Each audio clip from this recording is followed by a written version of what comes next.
자, 인사합시다. 안녕하십니까? 네, 반갑습니다. 오늘은 예상문제집, 기출응용 예상문제집을 가지고 2달 동안 수업을 진행해 보도록 하겠습니다. 일단 수업 진행 방법, 그리고 앞으로 남은 기간 공부하는 요령 간단하게 좀 말씀드리고 수업을 이어나가도록 하겠습니다. 지금 7, 8월 달은 이제 기출응용 과정입니다. 예상문제 풀이 과정인데요. 기출응용이라는 건 이제 그동안 기출되었던 문제, 사실 우리가 60점으로 가는 가장 빠른 방법, 가장 직진하는 방법은 기출 문제가 맞습니다. 근데 사실은 60점 맞아서는 조금 불안하지 않습니까? 특히 1차 과목 같은 경우는. 그래서 70점, 75점이라는 안정적인 점수를 획득하기 위해서는 기출 문제를 응용하실 수가 있어야 됩니다. 실제로 시험에 가시면 기출 문제가 그대로 나오는 경우도 꽤 많이 있습니다. 꽤 많이 있긴 한데 우리 수험생들이 그게 똑같다라는 것을 잘 모릅니다. 이게. 그래서 기출 문제만 달달 정답, 문제 정답, 문제 정답 이렇게 외워가시면 응용이 하나도 안 되는 그런 문제가 발생할 수 있기 때문에 기출 응용 과정, 그러니까 기출을 문제를 좀 변형시키는 그런 과정이 필요한 거고요. 그러다 보니까 이제 문제가 이렇게 너무 많아요. 많다는 얘기는 구석탱이 있는 내용도 나올 수가 있고 난이도가 너무 높은 그런 내용들도 나올 수가 있고, 그러다 보니까 오히려 이 기출 응용 과정이 여러분들 공부하시는데 방해가 되는 요소들도 분명히 존재한다고 저는 생각이 들거든요. 그래서 안 되겠다라는 생각을 해서 일단은 진도 계획은 초심으로 돌아와서 우리 교재 편제대로 한번 가봤습니다. 총론, 경제, 시장, 정책, 투자, 금융, 요 마지막만 조금 바꿔봤습니다. 감정평가하고 개발론 요 정도 바꿔봤고, 제가 중요 문제라고 해서 뽑아드렸거든요. 요 문제를 반드시 체크를 해두셔야 됩니다. 그러니까 18쪽의 요 문제들, 30쪽의 문제들 이런 식으로 해서 체크해 두셨다가 저는 원칙적으로 여기 체크되어 있는 문제들만 풀어드릴 겁니다. 그러면 문제를 한번 세볼까요? 종로는 하나, 둘, 셋, 넷, 다섯, 여섯, 일곱, 여덟, 아홉, 열, 열하나, 열둘, 열세, 열네, 열다, 16개. 총론은 우리가 16문제지 않습니까? 그죠? 16문제면 이 16문제를 갖다가 16분을 딱 재서 미리 체크해 두셨다가 시간 딱 측정해서 풀어보시고 그렇게 하시면 되겠습니다. 이해하셨죠? 예. 다음 주는 그러면 경제론이니까 여기 있는 문제들만 제가 엄선을 한 거거든요. 엄선한 거니까 잘 체크해 두셨다가 요 문제들 위주로 해서 여러분들이 풀어주시면 좋을 것 같다. 그러면 시간이 조금 세이브가 되겠죠. 그죠? 다 풀어드리는 게 아니니까. 그 시간에는 뭘 할 거냐? 그 시간에는 제가 그 총 80문제를 준비할 겁니다. 80문제를 준비해서 제목은 기출의 재구성이라는 제목입니다. 기출의 재구성. 기출의 재구성. 일단은 1회는요. 직전 시험이었던 1회는 직전 시험이었던 34회 시험을 재구성해 봤습니다. 재구성이라는 건 이제 예를 하나 들어볼게요. 예를 하나 들어보면 1번 문제가 작년에 나왔던 문제였거든요. 작년에도 1번에 있었어요. 근데 그때는 요게 틀린 것으로 나왔거든요. 틀린 것으로 나와서 답이 1번인데 이걸 옳은 것으로 바꿨습니다. 그럼 답이 1번이 아니겠지. 그렇게. 그리고 요 2번 문제도 작년에 나왔던 문제거든요. 당연히 작년에 나왔던 문제인데 형식을 문제를 완전 바꿨습니다. 바꿨고 3번 문제 같은 경우는 작년에 나왔던 문제인데 그 작년에는 서술형으로 이렇게 나왔었습니다. 근데 제가 이걸 어떻게 박스에 넣어서 완전 제 나름의 재구성을 한번 해본 겁니다. 그래서 아까 7, 8월 달에 목표가 뭐라 그랬죠? 기출을 응용하자 그랬지 않습니까? 그죠? 그래서 기출 문제를 그대로 보기보다는 이걸 응용해서 제가 10문제씩 매주 만들어 드릴 겁니다. 그러면 정확히 우리가 8주니까, 자, 우리가 올해 치는 시험은 35회예요. 그럼 작년부터가 기출 문제가 있을 테니까 34, 33, 32, 31, 30, 29, 28, 27회까지 이렇게 총 8번 8회 80문제를 또 나눠 드릴 겁니다. 요 문제들만, 근데 요 휴대도 그 생각을 해야 되니까 딱 한 장으로 나눠 드릴 겁니다. 딱 한 장으로. 응? 2장 되면 글자 간격을 줄여서라도 딱 한 장으로 만들어 드릴 겁니다. 한 장으로 딱 만들어 드려서 총 8장이 되게. 그래서 여러분들이 80문제를 좀 한눈에 좀 볼 수 있게끔 그렇게. 그래서 그 영상으로 들으시는 분들도 마찬가지고 저랑 함께 실강으로 들으시는 분도 마찬가지인데 중요한 건 뭐냐면 요 지금 여러분들이 가지고 한번 보실까요? 받으셨죠? 예. 기출의 재구성 요 자료는요. 그 제가 이런 얘기를 해서 좀 죄송한데 그 공부하는 방법에 대해서 관여하는 것 같아서 원본 유지가 상당히 중요합니다. 원본 유지. 문제를 푸실 때 여기다 바로 풀지 말고 어차피 뒤에 다 정답이 있습니다. 정답이 있으니까 문제를 바로 풀지 말고 원본을 유지한 상태에서 연습장에다가 문제를 풀어보시기 바랍니다. 1번의 정답 4번, 2번의 정답 3번 이런 식으로 해서 그러면 80문제가 나중에 깨끗하게 원본이 유지된 상태로 80문제가 있겠죠. 그죠? 그거 100점 맞을 때까지 푸시면 됩니다. 만약에 이 기출의 재구성을 100점 맞았다. 반드시 합격합니다. 아시겠어요? 근데 몇 점 맞아야 돼? 100점 맞아야 돼. 80개를 한 개도 안 틀려야 돼. 그러니까 근데 목표가 하나 생긴 거잖아, 그지? 그러니까 부동산 학개론의 합격 점수를 뛰어넘는 방법은 이 문제들을 100점 맞으면 되는구나라고 생각하시면 되는 거니까 그 목표를 삼고 우리가 지금 수업하는 과정들 이런 모든 과정들은 이 80문제를 100점 맞기 위한 과정이다라고 생각해 주시면 좋을 것 같습니다. 아시겠죠? 예. 그다음에 이번에는 그 7월달, 8월달에 이제 우리가 지금부터 예상 문제풀이 이렇게 쭉쭉 해나가고 뭐 동형 모의고사도 있고요, 이론 총정리 과정도 있고 족집게 백선 과정도 있고 이제 앞으로 남은 과정이 이제 얼마 남지는 않았습니다. 사실은 이제 시험이 중반부를 지나서 중반부로 다가가고 있습니다. 제가 여러분들 처음 만났을 때 그런 얘기를 한 적이 있습니다. 11월달에 우리가 보통 개강을 합니다. 직전 연도 11월달에 개강을 합니다. 그러면 시험 얼마 남았어요? 라고 물어보면 1년 남았어요. 이렇게 얘기를 합니다. 1년 남았다 그랬죠. 1월달 새해죠, 새해. 새해 시험 얼마 남았어요? 라고 물어보면 1년 좀 남았죠. 그렇게 얘기를 합니다. 1년 좀 남은 것 같아요. 그죠? 느낌적으로도. 3월달에 애들이 그 신학기입니다. 신학기. 애들이 이제 개강을 하고 학년이 바뀌고 하는 게 3월달에, 우리나라는 3월달에 바뀌니까. 그때도 이제 시험 얼마 남았어요? 그러면 뭐 1년 남았어요. 한 1년 남은 것 같아요. 이렇게 얘기를 합니다. 그리고 또 이제 5월 달쯤 되면 뭐 이렇게 4월 5월쯤 되면 꽃도 피고 뭐 이렇게 합니다. 그죠? 거리보리 한 7월 달쯤 돼 버리면 갑자기 머릿속에서는 계속 1년 남았다고 생각했던 시험이 갑자기 3, 4월 앞으로 훅 돌아 버립니다, 이게. 그러니까 그러다 보니까 긴장, 뭐 당황, 황당 뭐 그렇게 되는 거지. 그래서 제일 먼저 하는 행동이 뭐냐면 제일 먼저 하는 행동이 2차를 포기해 버립니다. 당황스러우니까. 2차 하지 말고 1차만 할까? 이런 생각을 하는 겁니다. 그리고 또 주변에 쉽게 말이 흔들립니다. 여러분들 주변에서 그러다가 죽도 밥도 안 돼. 1차만 해. 막 그렇게 얘기를 합니다. 그래서 1, 2차를 다 해오다가 요 시기 한 7월달 8월달 요 시기에 1차로 전환하시는 분들도 꽤 많이 있습니다. 꽤 많이. 그러니까 그 전부터 고민은 했지. 5, 6월 달에 고민을 하다가 7, 8월 달에 확신이 생기는 거지. 이러다가는 1차도 안 되겠다 하면서 1차로 전환하시는 분들도 꽤 많습니다. 혹시 이건 진짜 만약인데 혹시 내가 지금 2차를 해야 될 상황이 아니다. 1차 점수도 완벽하게 나오는 상황이 아니다라고 생각되시는 분들은요. 기간을 좀 정하시는 게 좋아요. 기간을 좀 정하셔가지고 잠깐 포기라는 말을 보다는 저는 보류라고 좀 생각하죠. 제가 수업 시간에 보류 이런 얘기 많이 하지 않습니까? 그죠? 보류라는 표현을 좀 써서 혹시 1차가 좀 부족하다고 생각이 되시면 2차를 잠깐 보류하고 한 15일이면 15일, 한 달이면 한 달 딱 기간을 정해서 그 기간 동안에 1차 점수 확보에 힘쓰시고 나머지 그래도 3개월이 남거든요. 그때 이제 그동안 보류해놨던 2차를 갖다 다시 잡으시는 방법이 좋으실 것 같아요.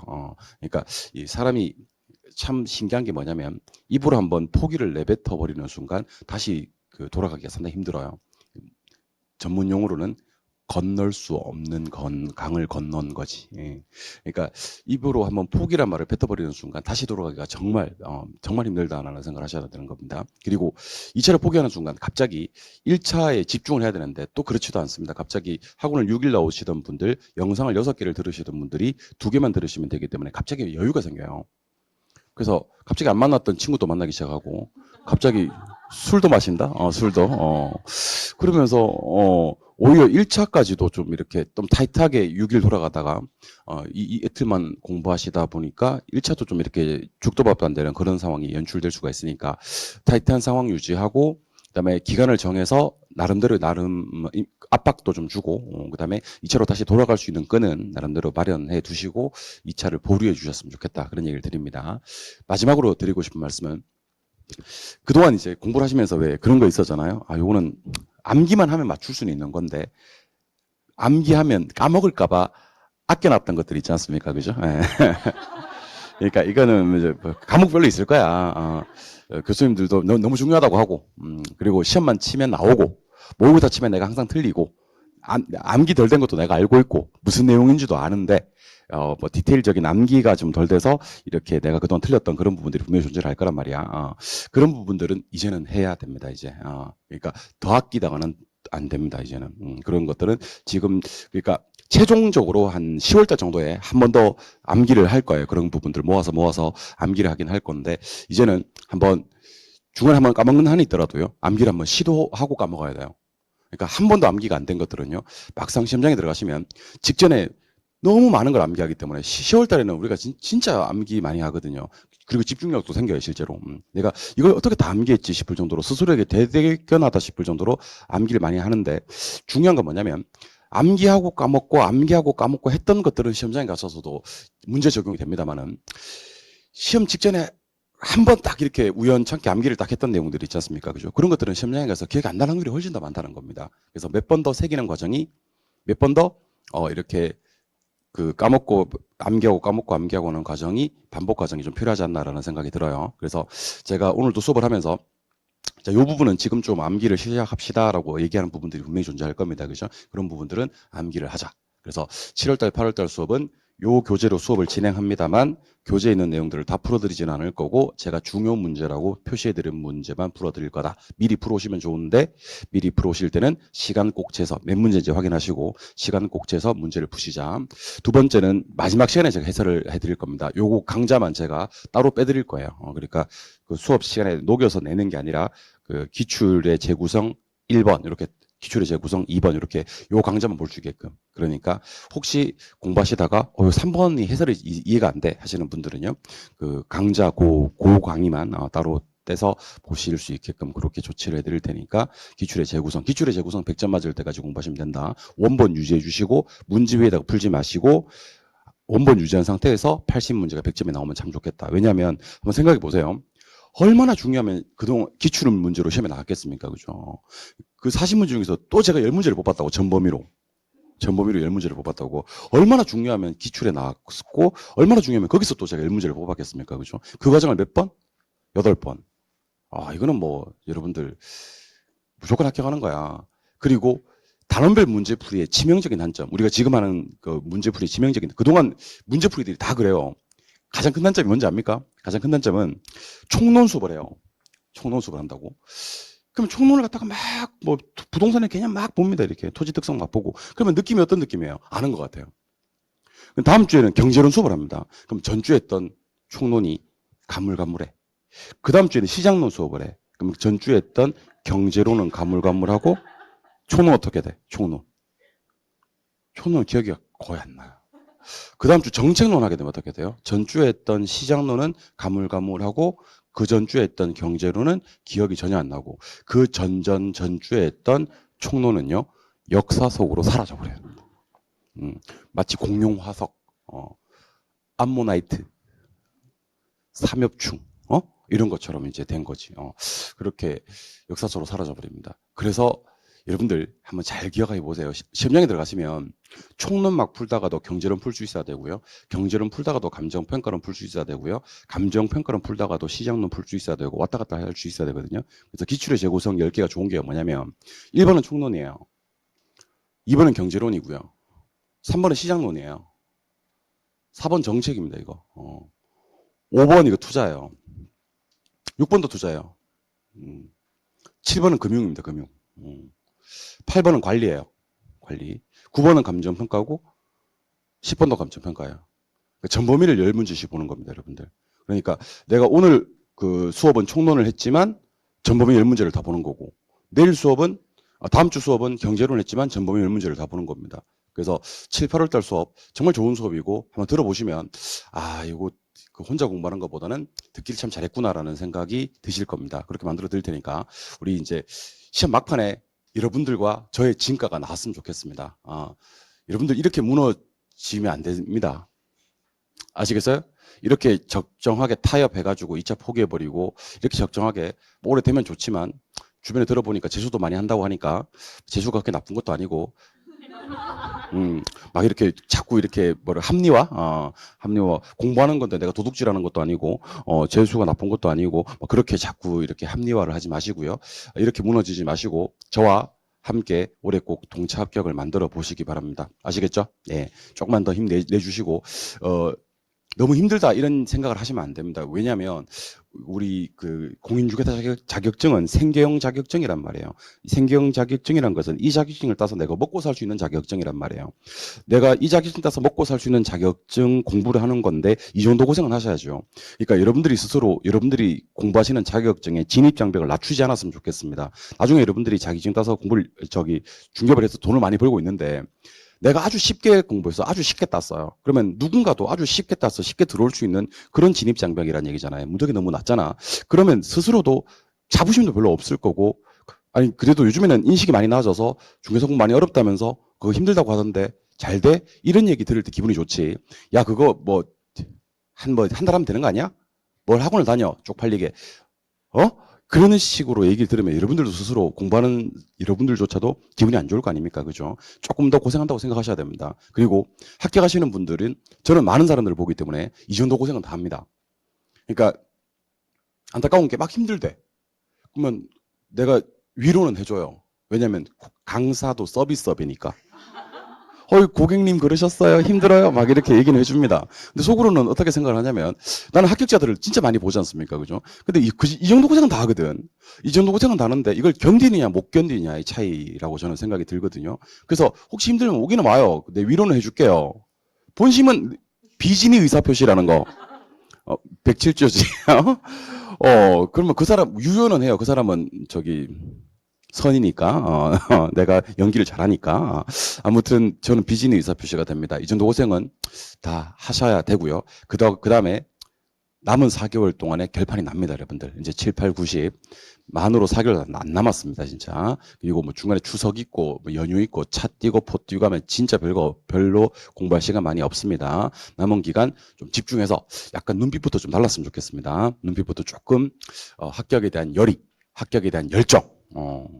그렇게 각오를 좀 다시 한번 다져주셔야 되지 않나 하는 생각이 듭니다. 힘들다는 소리 입에 달고 살지 않았으면 좋겠습니다. 이 정도 고생은 합격자들은 다 한다라는 생각 해주시면서 남은 기간 저와 함께 열심히 한번 합격을 만들어가 봅시다. 아시겠죠? 예.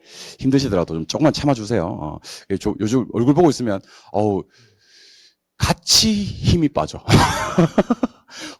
막 이렇게 날씨도 덥고 하니까 물론 이해가 안 되는 건 아닙니다. 체력적으로도 많이 힘드실 거고 스트레스도 좀 심하실 거고 마음처럼 안 되실 거고 이건 됐다고 생각했는데 또 다시 해야 될 것 같은 느낌도 들고 어떨 때는 막 컨디션이 정말 좋았다가 어떨 때는 하나도 모르겠고 막 여러분들 만감이 교차하실 거고 여러 가지 힘든 상황이 많으실 거라고 생각이 듭니다만은 그럼에도 불구하고 우리 이거 내셔야 됩니다. 이대로 무너지지 맙시다. 아시겠죠? 예. 그럼 본격적으로 첫 진도부터 한번 나가보도록 할게요. 순서대로 나간다고 했으니까 첫 진도. 자, 문제는 대표 유형은 제가 무조건 풀어드릴 겁니다. 대표 유형은 무조건 풀어드릴 거고 대표 유형 외에는 제가 체크해드린 문제 위주로 진행을 하도록 하겠습니다. 교재 페이지 14쪽입니다. 14쪽. 그리고 이제 7월달, 8월달 예상 문제 풀이부터는요. 웬만하면 수업만 하겠습니다. 웬만하면 제가 수업 외적인 얘기는 좀 자제하고 수업만 할 거고 뭐 수업 관련되는 농담도 좀 웬만하면 좀 자제를 할 겁니다. 왜냐하면 어떻게 보면 7월달, 8월달, 9월달, 10월달 이런 수업들은 우리 수험생들 입장에서는 이제 뭐라고 해야 되는지 이제 분과 초를 쪼개서 써야 되는 상황인데 그 선생은 시험 안 친다고, 지는 시험 안 친다고, 지는 자격증이 있다고 상당히 여유롭게 수업을 운영해가는 모습 또한 별로 좋은 모습은 아닌 것 같다는 생각은 듭니다. 그래서 오리엔테이션이라고 해서 이 부분은 간단하게 20분 정도 각오를 좀 정신을 다시 재무장하자는 점에서 말씀을 드린 거고요. 앞으로 수업 과정에서는 철저하게 수업만 좀 진행을 할 거니까 그렇게 생각을 하고 따라와 주시면 좋을 것 같습니다. 제 강의를 7월달, 8월달부터 보시는 분들은 안타깝습니다. 내가 원래 엄청 재밌는 사람이거든. 근데 7월달, 8월달부터 수업 들으시는 분들은 웬만하면 수업에만 좀 집중할 테니까 사실은 수업 집중해도 따라오실 수 있습니다. 지금부터는요. 또 마음도 좀 조급하고 하기 때문에. 자, 우리 교재 페이지는 14쪽이고요. 잠깐 칠판 한번 바라봐 주시기 바랍니다. 칠판.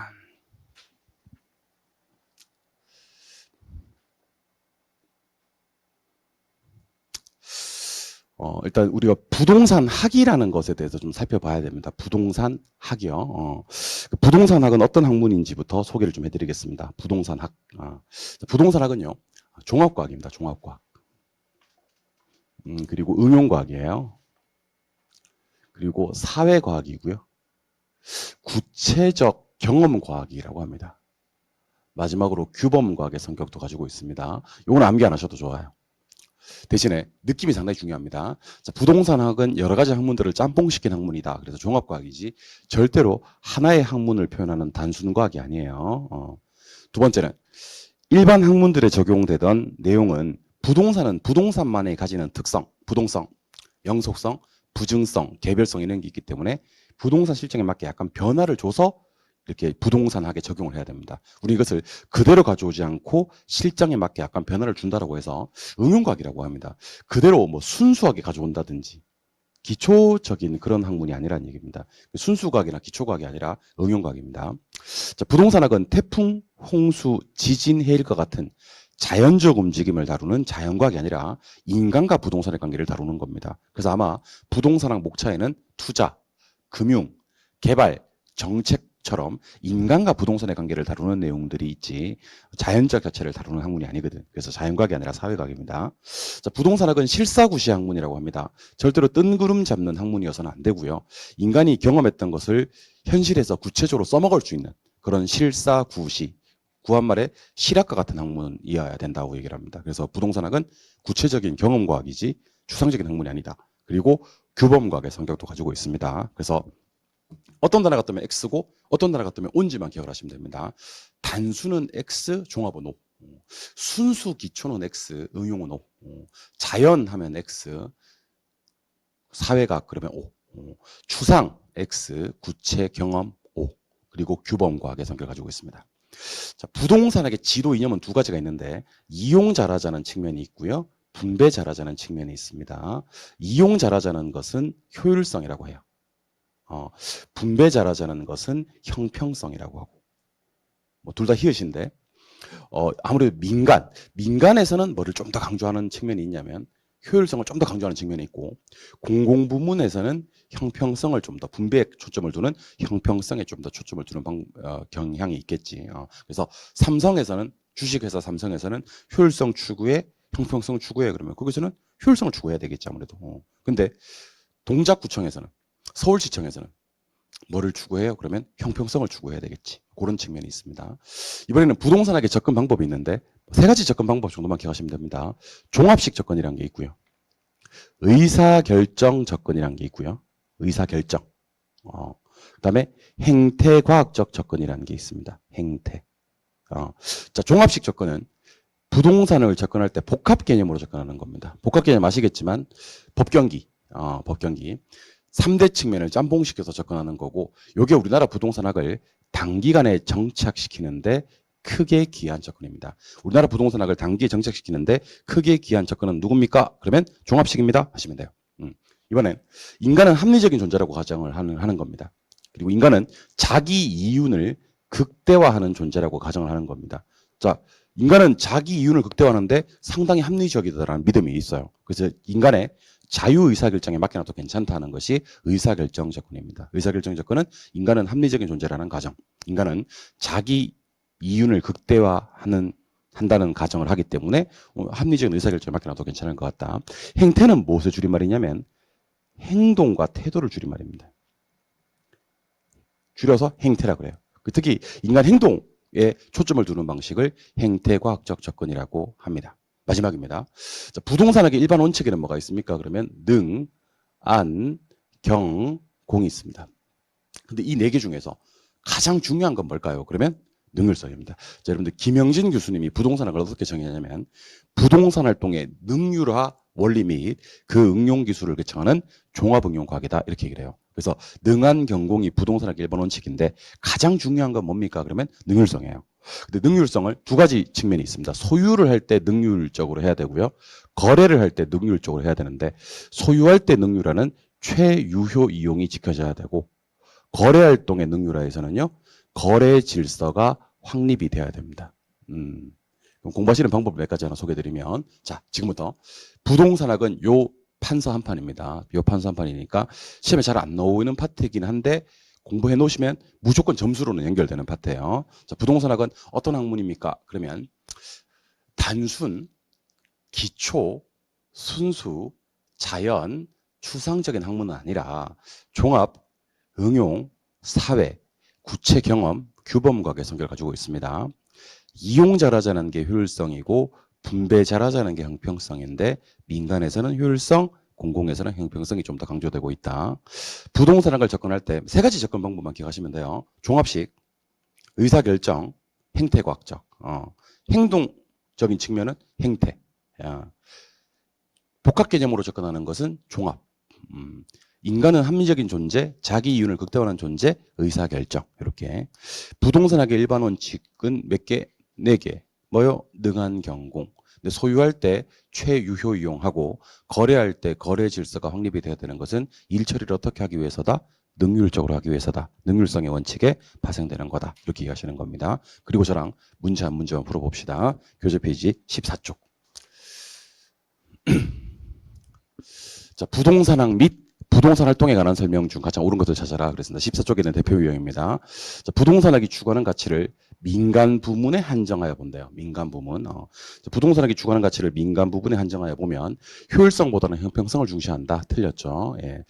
민간에서는요. 형평성보다는 효율성을 좀 더 중시한다라고 해야 됩니다. 민간이 효율성, 공공이 형평성 이렇게 이해하시면 돼요. 1번은 땡. 2번 부동산학은 토지와 건물을 대상으로 탐구하는 점에서 우주와 지구의 기본 원리를 탐구하는 물리학이나 지구과학과 같은 순수과학이라고 할 수 있다 그랬는데 부동산학은 순수과학이 아니에요. 순수과학이 아니면 그럼 뭔데? 응용과학입니다. 응용과학. 부동산학은 순수과학 아니고 응용과학. 그 외에도 틀린 말 단순 안 되고요. 기초과학 안 되고요. 자연과학 안 되고요. 추상적인 학문 안 됩니다. 3번, 4번이 둘 다 부동산학의 접근 방법인데 자, 부동산학의 접근 방법 중 의사결정 접근은 요런 말이 맞습니다. 인간은 합리적인 존재, 자기 이윤을 극대화하는 존재다. 이 가정을 목표로 인간의 자유의사결정에 맡겨놔도 괜찮을 거야 하는 접근이 의사결정 접근입니다. 답은 3번이고 4번에 가시니까 종합식 접근이라고 그랬어요. 그죠? 종합식 접근이라고 하긴 했는데 인간의 행동을 중심으로 접근했대요. 요거는 종합식 접근이 아니라 행태과학적 접근, 행태가 나와야 되고요.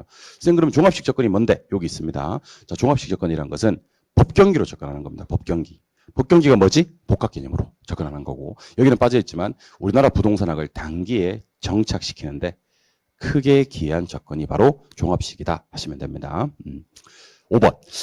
부동산학의 일반 원칙. 자, 부동산학의 일반 원칙은 일단 네 가지 일반 원칙이 있다는 건 알고 계셔야 됩니다. 능한 경공이 있습니다. 능, 안, 경공이 있습니다. 근데 이 중에서 소유할 때 최유효 이용이 지켜져야 되고 거래할 때 거래 질서가 확립이 돼야 되는 것은 안전성 때문이 아니라 능률성 때문이다. 이렇게 기억하시면 좋을 것 같습니다. 그래서 부동산학은 추가적으로 문제 더 풀지 마시고요. 여기 대표 유형의 문제만 완벽하게 좀 소화해 주시면 좋을 것 같습니다.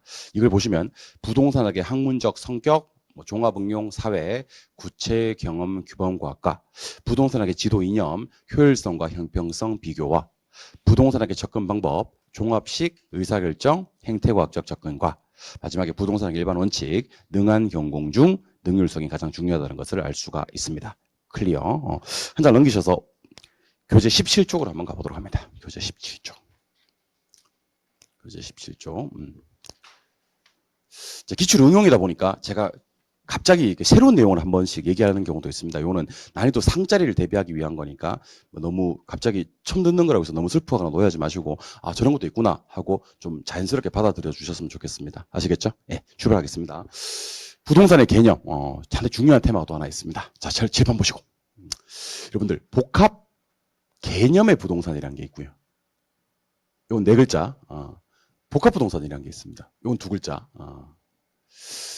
세 개가 결합이 되느냐, 두 개가 결합이 되느냐를 보시면 돼요. 복합 개념은 법률적, 경제적, 기술적 측면의 부동산을 얘기합니다. 근데 참고로 우리 부동산학에서는 기술적 측면을 물리적 측면이라 부르기도 해요. 복합 부동산은 토지하고 건물 하셔도 되고요. 토지하고 그 위에 있는 정착물 하셔도 돼요. 이걸 하나로 봐버리는 거. 토지와 건물, 토지와 정착물을 일체로 처리하는 부동산을 복합 부동산이라고 합니다. 그래서 요거 세 개 결합되면 말 길게 하고 두 개 결합되면 말 짧게 한다 그랬어요. 헷갈리면 큰일 납니다. 법경기 하면 복합 개념의 부동산이고 토지 건물을 하나로 하면 이거는 복합 부동산이 됩니다. 그럼 당연히 문제는 어떻게 나올 거냐면 법률적, 경제적, 기술적 측면의 부동산을 복합 부동산이라고 한다. X가 되는 거고 토지와 정착물, 토지와 건물을 일체로 처리해서 활동의 대상으로 삼는 것을 우리는 복합 개념의 부동산이라고 한다. 그러면 X가 되는 겁니다. 아시겠죠? 이런 거 모르면 큰일 나고. 두 번째, 법과 경제를 묶어서 무형적 측면이라 그래요. 기술적 측면 이놈만 유형적 측면이라 그래요. 그러면 기술적 측면 이놈은요, 동의어가 두 개가 다 있는 거예요. 기술적 측면 해도 되고, 물리적 측면 해도 되고, 유형적 측면 해도 되는 겁니다. 그래서 제가 좀 이따가 공간, 자연, 위치, 환경 이렇게 네 가지 얘기할 거거든요. 공간, 자연, 위치, 환경은 무슨 측면이야? 그러면 세 가지로 다 얘기할 수 있어야 됩니다. 공간, 자연, 위치, 환경은 기술적 측면이야? 해도 되고, 물리적 측면이야? 해도 되고, 유형적 측면이야 해도 되는 겁니다. 그러니까 기술적, 물리적은 그렇게 잘 하시던 분들이 갑자기 유형 그러니까 깜짝 놀라면 지금 뭐였지? 하시면 안 됩니다. 법과 경제 두 개가 무형이고 기술적 측면만 유형이 되는 겁니다. 법에서는 몇 개를 공부하셔야 되면 법에서는 두 개 공부하셔야 됩니다. 경제적 측면에서는 5개 공부하셔야 되고 기술적 측면, 물리적 측면, 유형적 측면에서는 4개를 공부해야 됩니다. 기술적 측면부터 한번 가볼게요. 공자. 공자는 위가 안 좋지. 위환자인가? 이렇게 공자 위환자 이렇게 얘기하시면 됩니다. 공이 뭐죠? 공간, 자, 자연, 위, 위치, 환경 이런 것들이 이제 기술적 개념이 됩니다. 경제적 개념은 5개인데요. 3본 생소상,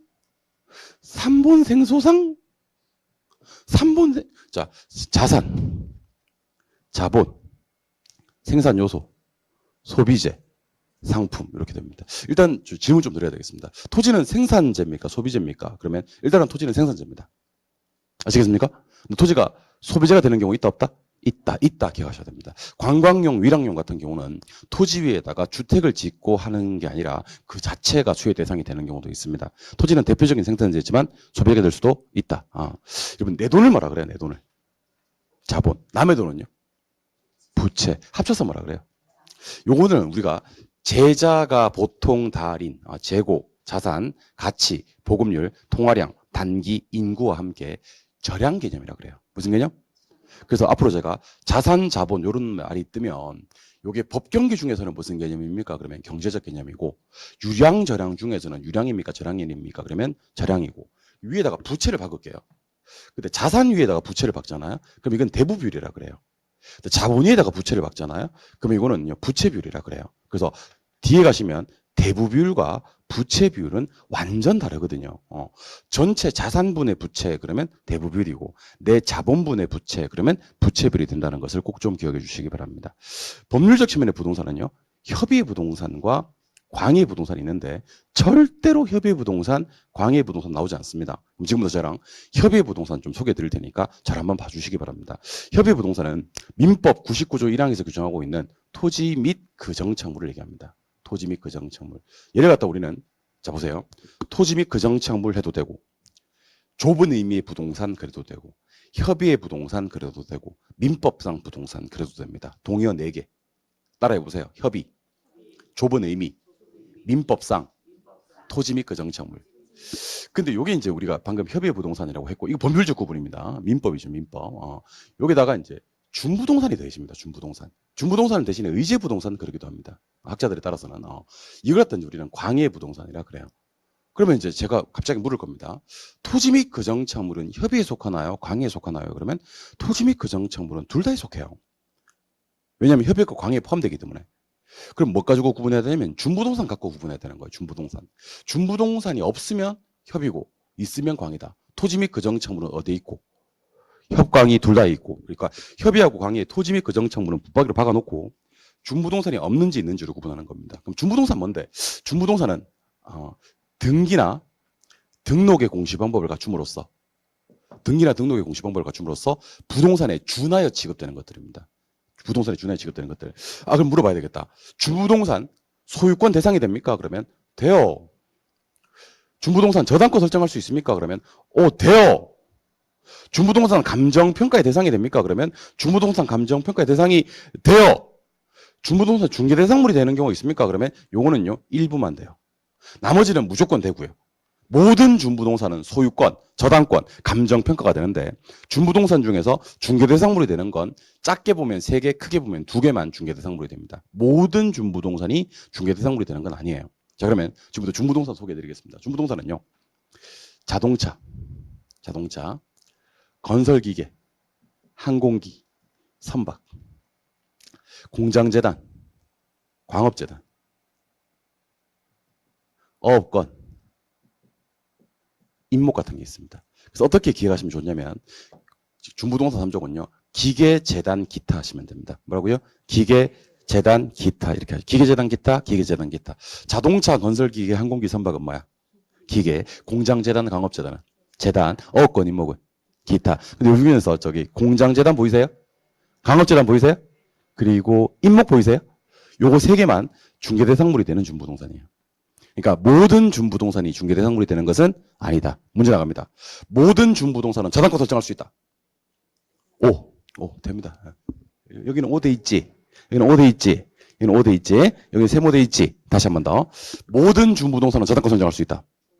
모든 준부동산은 감정평가 대상이 된다. 모든 준부동산은 소유권의 대상이 된다.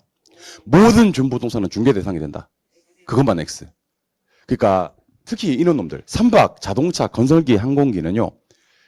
여러분들 중개 대상물이 되는 거 아니지. 우리가 막 자동차 중개하고 그러면 안 돼요. 우리가 뭐 초롱이야? 아무튼 아무튼 우리는 자동차를 중개하진 않지. 부동산 중개 대상물에는요. 재단하고 임목하고 그 정도만 된다는 것을 기억해 주시면 좋겠습니다. 그런데 요거까지 놀라지 마세요. 등기 또는 등록이거든요. 등기 또는 등록하면 준부동산이 되거든요. 근데 감정평가 타시면 어떤 문제가 나왔냐면 와 등기하는 거 얘기해봐라 그랬어요. 준부동산 중에서 등록하는 거 빼고 등기하는 거 얘기해봐라 그랬어요. 준부동산 중에서 등록하는 거는 얘기하지 말고 등기하는 거 4개, 4개씩이거든요. 먼저 준부동산 중에서 등기할 수 있는 건 선박입니다. 그 다음에 공장재단, 그 다음에 광업재단, 그 다음에 임목 등기하는 거 아시죠? 공장재단, 광업재단은 당연히 등기일 것 같지 않습니까? 자, 기계가 4개 있거든요. 기계가 4개 있는데 자동차, 건설기계, 항공기, 선박이 있어요. 뭐라고요? 자동차, 건설기계, 항공기, 선박. 요 4개 중에서 유일하게 무게 규정이 있는 게 딱 한 개가 있어요. 무게 규정이 있는 게 선박이에요. 20톤 이상. 몇 톤? 그리고 유일하게 얘만 등기를 해요. 그러니까 자동차, 건설기계, 항공기, 선박 중에서 누구만 왕따냐면 선박만 왕따야. 자동차나 건설기계나 항공기는 뭐하고요? 등록하고요. 선박만 등기합니다. 그리고 어업권도 등록해요. 그래서 굳이 구분하자면 등기하는 거 4개, 등록하는 거 4개는요. 기계 중에서 뭐 빼고 선박 빼고 3개랑 그 다음에 뭐요? 어업권. 나머지는 다 등기인데 뭐 그래봐야 4개, 4개예요. 4개, 4개. 그러면 등기하는 것은 그 기계 중에서 누구랑? 선박이랑 공장재단, 광업재단이랑 또 누구요? 임목. 이런 것들 나중에 중개하실 때 알아두시면 좋아요. 그러니까 항공기 등기부 그러면 안 돼요. 항공기는 등록원부. 자동차도 등록원부. 선박은 등기부. 임목 등기부. 공장재단, 광업재단 등기부. 뭐 이걸 중개할 리는 없겠지만 어업권 이걸 마주칠 리는 없겠지만 어업권은 등록입니다. 이해하셨습니까? 네. 이런 것들이 요거 다 거의 다 틀렸어요. 그리고 왜냐면 집에 항공기가 없거든. 우리가 이 중에서 겨우 아는 게 뭐냐면 자동차는 등록해 확실해. 이것만 알지. 아니 선박이 있어야 알지. 건설기계 항공기가 있어야지 알지. 그지? 모르니까 이런 것들은 따로 공부를 하셔야 됩니다. 선박만 왕따. 선박만 등기. 나머지는 다 등록하는 거 어권 하나 추가. 이렇게 기억하시면 좋을 것 같습니다. 아시겠죠? 네. 어쨌든 방금 제가 소개해드렸던 것은 복합 개념의 부동산입니다. 한 판입니다. 한 판. 총정리합니다. 법경기의 복합 개념의 부동산과 토지 건물 일체로 처리하는 복합 부동산을 구분하셔야 됩니다. 법 2개, 협의광의. 협의광의는 토지 및 거정청물을 붙박이로 박아놓고 준부동산은 없으면 협의, 준부동산도 있으면 광의. 준부동산은 등기 등록의 공시 방법을 갖춤으로써 부동산에 준하여 지급되는 것들인데 모든 준부동산은 소유권, 저당권, 감정평가의 대상이 됩니다. 하지만 준부동산 중 공장재단, 광업재단과 임목은 부동산 중개대상물이 되는 준부동산이므로 모든 준부동산이 중개대상이 되는 것은 아닙니다. 굳이 구분하자면 준부동산 중 자동차, 건설기계, 항공기와 어업권은 등록하는 준부동산이고요. 선박, 공장재단, 광업재단, 임목은 등기하는 준부동산입니다. 경제적 개념의 부동산은 삼본생소상이라고 해서 자산자본, 생산요소, 소비재 상품이고요. 토지는 대표적인 생산되지만 소비재가 될 수도 있다는 걸 기억해 주셔야 됩니다. 기술적 개념은 공자, 위환자, 공간, 자연, 위치, 환경인데 기술적은 물리적, 유형적 측면이라고 얘기할 수가 있습니다. 자로 시작하는 게 세 개가 있습니다. 자로 시작하는 게 시험에 뜨면요. 유심히 보시는 것을 습관하시기 바랍니다. 자산인지, 자본인지, 자연인지. 한 번 더. 자산인지, 자본인지, 자연인지. 자산은 경제적 개념이에요. 자본도 경제적 개념이고, 하지만 자연은 기술적 개념이라는 거. 시험장에 가셔서 이런 거 틀리고 나면요. 어디 가서 쪽팔려서 말도 못합니다. 말도 못하고 그걸 틀리고 오지 않습니까? 나조차도 그 사람을 위로해 줄 수가 없습니다. 여러분들. 화가 나서. 자산, 자본은 경제적, 자연은 기술적입니다. 이런 초보적인 실수는 하지 않는 것을 원칙으로 하시기 바랍니다. 우리 교재 페이지 17쪽 문제풀이 합니다. 경제적 개념의 부동산. 자, 시험 보시고. 경제적 개념의 부동산은 연본생소상. 연본생소상. 맞지? 아니죠. 자산이 와야 되겠지. 틀렸죠? 빠져있는 거 두 개 추가해보자. 산본생, 소비재, 또 상품. 어쨌든 1번 틀렸습니다. 2번. 유형적, 그렇지. 조심하셔야 됩니다. 여러분, 유형은 누구와 같은 말이죠? 기술 또는 그렇지. 여기서는 세 개가 다 같은 말입니다. 마치 협의의 부동산과 좁은 의미의 부동산과 민법상 부동산과 토지 및 거정청물이 모두 같은 말이듯이 기술적 측면, 물리적 측면, 유형적 측면은 같은 말입니다. 네 개 있습니다. 공자, 위환. 공간 맞나? 위치 맞나? 자산 맞지? 자연입니다. 그래서 1번에 있는 자연과 2번에 있는 자산이 바뀐 것 같아요. 사실은. 굳이 하나 더 추가하자면 뭐가 추가돼야 됩니까? 환경. 그래서 공자, 위환 이렇게 되겠지. 세 번째, 좁은 의미의 부동산. 그렇지. 또 나왔네, 이거. 자, 여러분들, 좁은 의미의 부동산을 뭐라 부르냐면, 협의 부동산 그래도 되고요. 민법상 부동산 그래도 되고요. 그 다음에 토지 및 거정청물을 하셔도 됩니다. 사실은 법에서는 토지 및이라고 되어 있습니다. 이거 법 조문이 있는 것이기 때문에 토지와는 조금 그래요. 토지 및 하는 게 더 좋을 것 같아. 토지 및 거정청물을 말하고, 요거는 법 경기 중에서 법률적 구분이 맞습니다. 법에 두 가지가 있거든. 협의 부동산에 놔도 되고 광의의 부동산에 놔도 되고. 답은 3번이 되는 그런 말입니다. 4번, 5번은요. 자, 집을 한번 보시죠. 자, 지금 어떤 게 나왔냐면 복합 개념의 부동산이라는 말이 나왔고요. 복합 부동산이라는 말이 나왔습니다. 그럼 여러분들은 뭐부터 봐야 됩니까? 몇 개 결합됐는지. 밑에 걸 먼저 볼게요. 몇 개 결합됐어요? 그러면 이건 복합 개념의 부동산이고요. 위에는 누구랑? 토지하고 건물. 이걸 일체로 봤다는 거지. 그럼 무슨 부동산? 복합 부동산. 이렇게 해야 됩니다. 4번, 5번은 제목이 바뀌었습니다. 아시겠습니까? 틀리면 큰일 나는 그런 내용입니다. 내가 걱정이 돼서 살 수가 없습니다. 여러분들. 걱정이 돼서 살 수가 없습니다. 기억을 해 주시기 바랍니다. 한 개만 더 풀어보겠습니다. 2번 문제입니다. 자, 지금 2번 문제 보고 계십니까? 오케이. 교재 페이지는 18쪽입니다. 옳은 것을 찾아라 하는 문제. 자, 갑니다. 기술적 개념의 부동산은 공간, 환경, 자연, 자산을 의미한다. 맞지? 그러면 공자, 위, 환. 뭐를 뭐로 바꾸는 것까지 얘기해 주셔야 돼. 그렇지. 뭐를? 자산을 뭘로? 그렇지. 위치로. 이렇게 해주시는 분들만 1번 지문 통과되는 것으로 간주하도록 하겠습니다. 뭐를 뭐로 바꾼다까지 아시는 분들만. 쌤 저기 틀린 것 같은데 바꿀 수는 없어. 그러면 안 돼. 아니야 쌤 내가 알긴 아는데 말을 못하겠어. 아니야 모르는 거야. 뭐를 뭐로 바꾼다까지. 2번. 준부동산은 이거 물어봐야 되겠다. 준부동산은 등기 등록하는 거 맞아요? 등기하는 거 몇 개? 등록하는 거. 우리가 배우시는 준부동산이 총 8개인데 자 내가 물으면 등기 등록 한번 해봐. 순서 없이 갈 거야. 자동차, 건설기계, 항공기, 선박 등기, 공장재단, 광업재단, 어업권, 등록입니다. 임목, 등기 이렇게 하시면 됩니다. 아직 벌써 다 외우셨네. 봐요, 우리가 저기 머리가 괜찮다니까. 아시겠어요? 노력 부족이야. 머리는 다 좋아. 내가 볼 때. 노력 부족이야. 아시겠죠? 어떻게 금방 했는 건데 이 정도 되면 나쁘지 않습니다. 쓸만해요 아직까지. 아시겠죠? 예. 계속 갑니다. 등기 등록의 공시법을 갖춤으로써 부동산에 어떻게 준하여. 준하여. 자, 동그라미와 세모로 얘기해 주세요. 소유권돼요? 저당권돼요? 감정평가돼요? 중개돼요? 세모 이렇게. 요거 세모, 요거 동그라미. 계셨어요? 중개는 크게 두 개면 된다고 암기하시는 게 좋을 것 같아요. 재단하고 임목하고. 누구하고? 그러니까 앞에 건 올.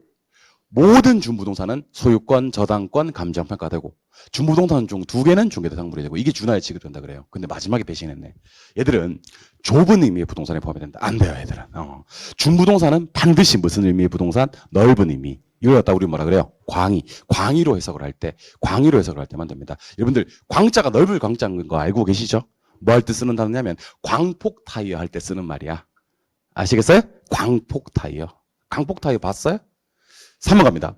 민법상 부동산은 협의의 부동산과 의지의 부동산을 포함하는 광의의 부동산을 의미한다. 아닙니다. 여러분 아까 제가 민법상 부동산은 무엇과 또 동의라고 했냐면 협의의 부동산, 좁은 의미의 부동산, 민법상 부동산, 토지 및 거정청물 그랬단 말이야. 그지? 그래서 얘는 좁은 의미의 부동산을 포함하는 거고요. 그냥 이렇게 해야 됩니다. 협의의 부동산과 의지의 부동산을 포함하는 개념은 무슨 부동산을 말한다? 그냥 광의의 부동산을 말한다. 이렇게 얘기해야 되지. 민법상 부동산이라는 말은 삭제하셔야 됩니다. 아시겠습니까? 4번. 누구랑? 토지랑. 누구를? 건물을. 이게 하나로 다루는 것은 무슨 부동산이라고 해야 됩니까? 복합부동산. 계속 생각하고 있어야 돼. 복합 개념은 법경기. 토지, 건물을 일체로 다루는 건 복합부동산. 기억하고 있어야 됩니다. 경제적 개념으로 부동산을 접근할 때 부동산은 소비재이자 동시에 생산재이자. 토지는 생산재 맞습니까? 근데 소비재가 될 수도 있습니까? 그럼 둘 다 된다는 얘기잖아. 맞아, 틀려? 맞아. 일단 둘 다 뭐도 맞고. 경제적 개념도 맞고 이거이면서 이거이다라고 해도 괜찮은 겁니다. 이해하셨죠? 예. 답은 몇 번? 5번이 되는 그런 문제입니다. 하실 수 있겠어요? 예. 그리고 그럼 요거는 이제 요 테마는 끝난 거야. 아시겠죠? 이번에도 칠판 한 판으로 끝내드릴 테니까 칠판 한번 바라봐 주시기 바랍니다. 이번에 제가 이거 머릿속에 넣을 거예요, 지금. 하여튼 가만 안 둬 진짜. 칠판 봐요. 테마는요. 토지 정착물 테마입니다. 긴장되네요. 자, 갑니다.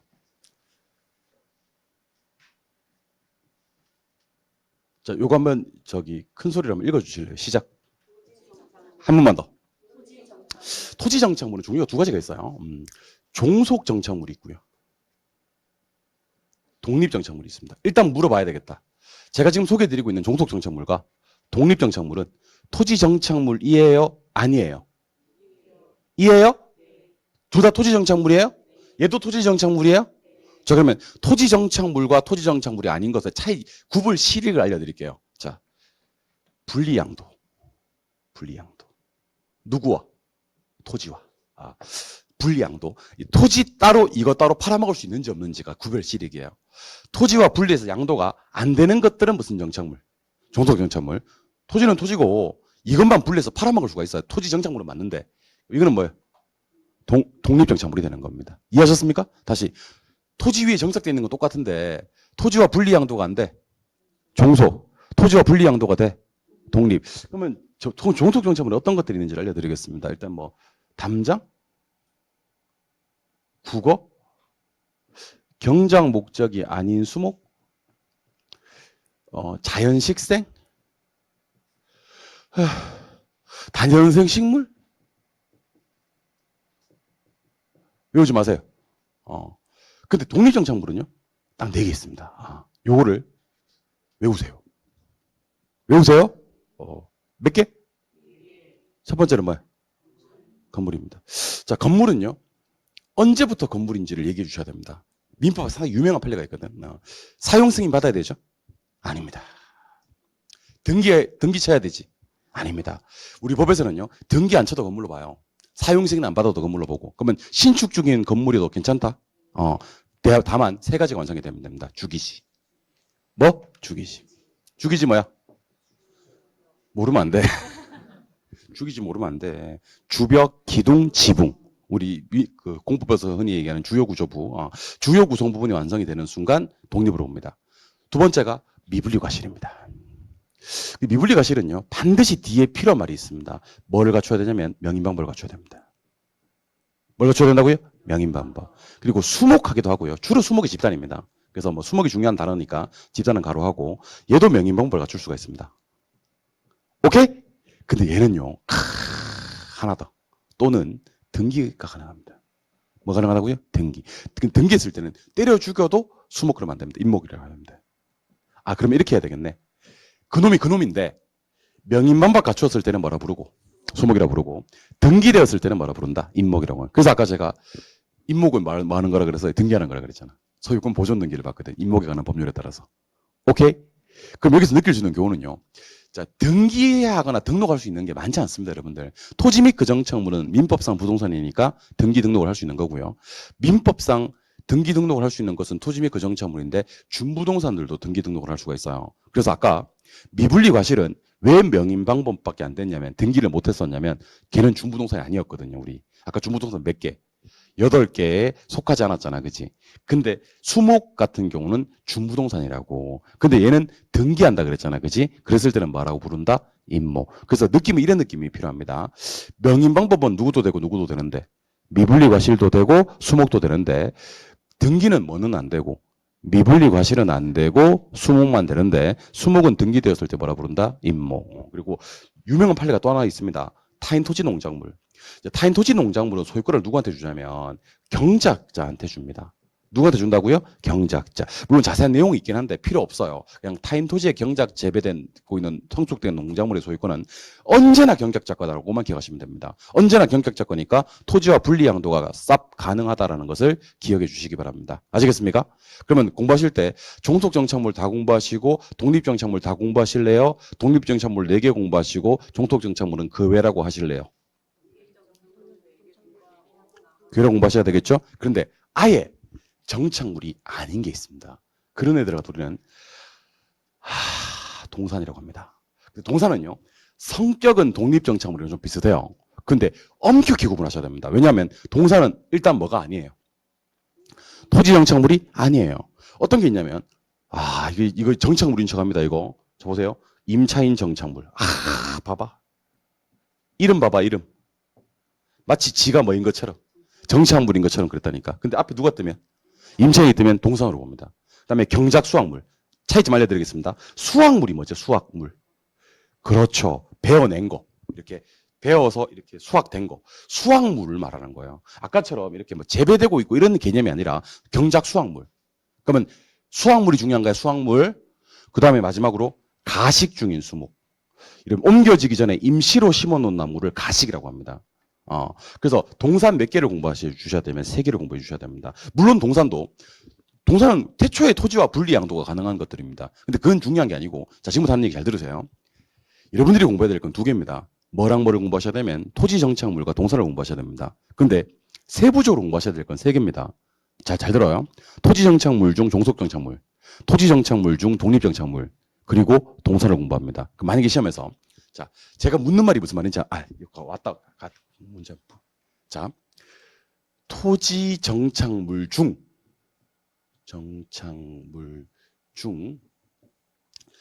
독립적인 게 아닌 걸 찾아라. 이렇게 문제가 나왔어. 뭐 찾아라는 얘기야? 종속 정착물 찾아라는 얘기야. 왜냐하면 제목이 뭐 중에서? 토지 정착물 중에서 그랬으니까. 근데 시험 문제가 다음 중 토지 정착물이 아닌 것을 찾으래. 그러니까 뭐가 아닌 거? 토지 정착물. 그러니까 토지 정착물 안에 누가 있는데 종속도 있고 독립도 있는데 그것조차도 아닌 거 그냥. 뭐 찾으라는 얘기야? 그렇지. 아는구나. 내가 혼자 괜히 긴장했네. 아는구나. 그러니까 토지 정착물 중으로 나오는 경우와 그냥 토지 퉁쳐서 토지 정착물로 나오는 경우에 문제를 여러분들이 구분해 내셔야 됩니다. 이걸 구분하는 이가 잘 없어요. 그래서 안 되겠어요. 제가 숫자를 넣어야 되겠습니다. 앞으로 제가 물으면 4개, 3개, 그 외라고 해주시기 바랍니다. 안 되겠어요. 다시 올라옵니다. 4개, 3개, 그 외라고 해주시기 바랍니다. 아시겠죠? 여러분들이 얘기하실 때 이렇게 얘기해 주세요. 토지 정착물 중 종속 정착물, 토지 정착물 중 독립 정착물, 동산 이렇게 얘기해 주시기 바랍니다. 3개짜리. 동산. 뭐요? 동산. 4개짜리. 토지 정착물 중 독립 정착물, 그 외짜리.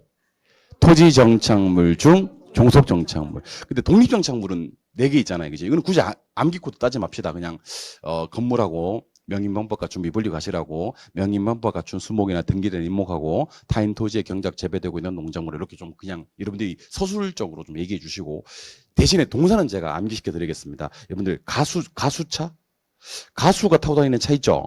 가수가 타고 다니는 차는 동산이다. 가수차 동산, 가수차 동산 기억하시기 바랍니다. 싱어. 누구 차 동산? 가수차 동산, 가수차 동산. 이렇게 좀 기억해 주시면 좋을 것 같습니다. 가수차 동산, 가수차 동산. 가가 뭐야? 가식 중인 수목, 수확물, 차, 임차인 정착물. 이런 것들은 뭐다? 동산이다. 오케이? 그 외에는 뭐다? 종속 정착물이다. 토지 정착물 중 종속 정착물이다. 오케이? 문제 한번 풀어보자.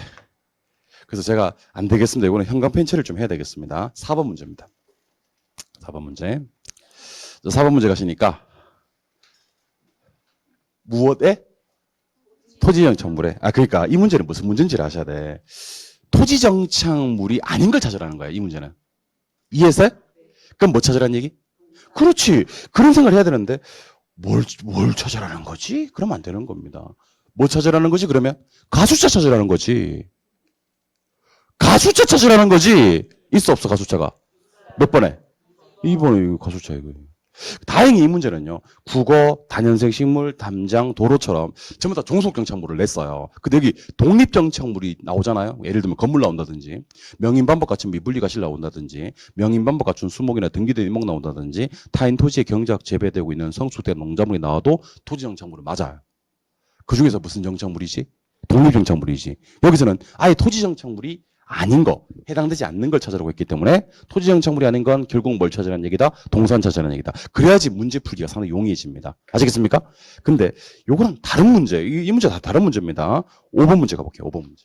다른 문제야, 다른 문제야. 자, 일단 갑니다. 무슨 정착물 중? 토지와 독립이 아닌 것을 찾아라. 일단 제목이 토지정착물 중 그랬어. 그럼 일단은 동산은 아예 답이 아니야. 아시겠어요? 토지정착물 중이야 일단. 토지정착물 중 독립이 아닌 것은 뭘 찾으라는 얘기야? 종속을 찾으라는 얘기지. 맞아요? 종속 몇 개? 그 외. 뭘 4개래? 그 외. 종속. 몇 개인지 모르면 4개래.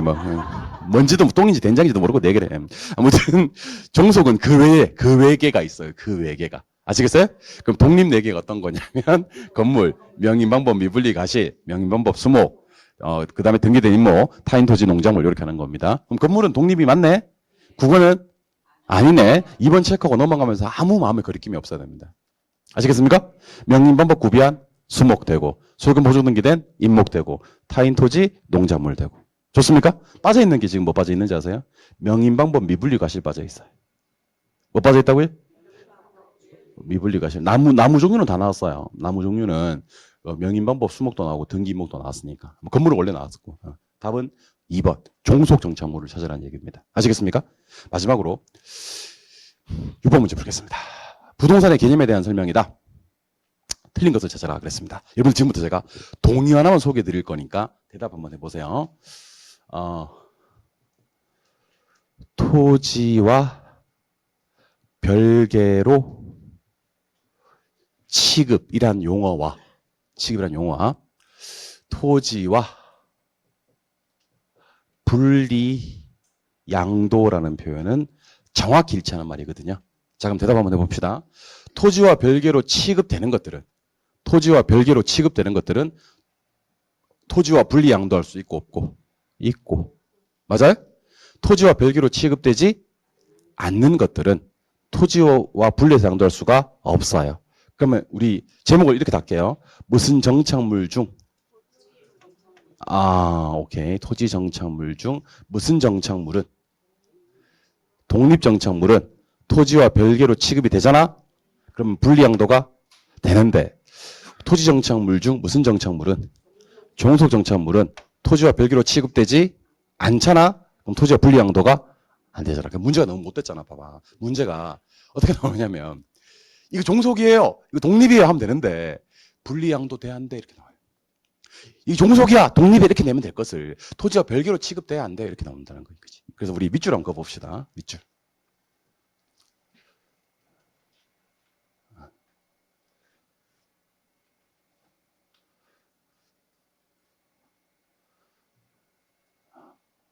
제가 방금 밑줄 그은 4개가 모두 같은 말. 토지와 뭐야? 분리하여 양도. 또는 토지와 별개의 부동산으로 취급. 이렇게. 지금 출발합니다. 신축 중인 건물은 사용 승인이 완료되기 전이라도 토지와 별개의 부동산으로 취급된다라고 되어 있습니다. 여러분들 사용 승인 필요 없다 그랬죠? 사용 승인이 완료되기 전이라도 뭐만 되면 주기지만 되면 별개 부동산으로 취급된다. 독립이 된다는 얘기입니다. 2번. 계기의 수목은 뭐를 갖추는 순간? 명의만법. 좋아요. 갖추는 순간 별개 부동산으로 취급된다. 지금 자꾸 지금 뭐 하고 있는 거냐면 독립 얘기하고 있는 겁니다. 요거 두 개는요. 근데 토지에 정착된 누구는요? 담장은 토지와 별개의 부동산으로 취급되지 않는다. 요거는 뭐란 얘기야? 종속이란 얘기예요. 오케이? 어떤 물건이 정착물인지 아닌지가 불분명할 때는 일단 정착물로 간주되어 버립니다. 요거는 참고로만 기억해 주세요. 여러분들 정착물인지 아닌지가 불분명할 때는요. 우리 민법은 누구 손을 들어주냐면 매수자 손 들어줍니다. 매수자 손 들어준다는 것은 정착물로 넣어버리고요. 소유권 매수자에게 넘겨버립니다. 아시겠습니까? 그러니까 거래 안전성을 더 중시한다고 생각하시면 됩니다. 정착물인지 아닌지가 불분명할 때는 일단 뭐로 간주한다? 정착물. 틀린 거 찾아보고 있으니까 답은 4번인데 지금은 이거 하고 싶을 때가 아니야. 5번 갑니다. 임목에 관한 법률에서 소유권 보존 등기를 한 임목. 임목 뭐지? 독립이지. 그러면 토지와 분리해서 양도할 수 있다. 이것도 독립을 얘기하고 있는 겁니다. 그래서 여러분들 독립을 표현하는 방법이 이게 토지와 독립적인 정착물입니다. 이렇게 표현하는 방법도 있지만 토지와 별개의 부동산으로 취급됩니다. 한다든지 아니면 토지와 분리해서 양도할 수 있습니다. 한다든지로 표현할 수 있다는 것도 기억하시기 바랍니다. 다시 무슨 정착물은 독립정착물은 토지와 별개로 취급된다고 한다든지 토지와 분리해서 양도할 수 있다고 한다든지로 표현될 수도 있다는 것을 기억해 주시기 바랍니다. 아시겠습니까? 아시겠습니까? 룩겟미처럼 바라봐 주세요. 우리가 배우시는 거 크게 두 가지 뭐죠? 우리가 방금 크게 두 개를 배웠잖아. 뭐랑? 토지정착물과 동산 배웠어요. 짧게 세 가지로 얘기해 볼래요? 시작. 토지정착물 중 종속정착물, 토지정착물 중 독립정착물, 그리고 동산. 토지정착물 중 종속정착물 몇 개? 잘 참았어요. 토지정착물 중 독립정착물, 동산. 그거는 암기합시다. 동산 세 개는 뭐요? 가수차 동산. 가가 뭐지? 가식. 그만하세요. 그만. 그 정도면 됐어요. 수학, 됐어. 그만하세요. 예. 임차인 정착물, 이런 것들은 동산이다. 기억하시기 바랍니다. 독립적인 정착물은요, 토지와 분리 양도가 됩니까?